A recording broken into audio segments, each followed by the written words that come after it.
Magandang umaga mga igan, magsilbi po sana ng leksyon ng aming ibabalita.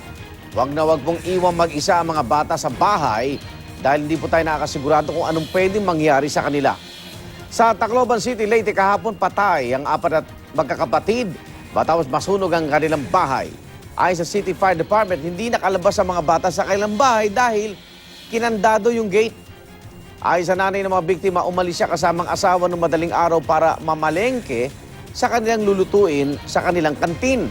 Natutulog ang mga bata nang umalis sila at kaya't kinandado nila ang bahay para hindi raw mapasok na magnanakaw.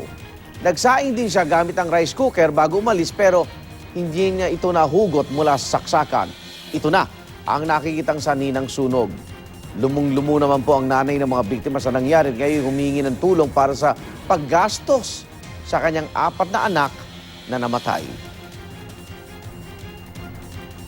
Kung mabalik la, pwede la mabalik.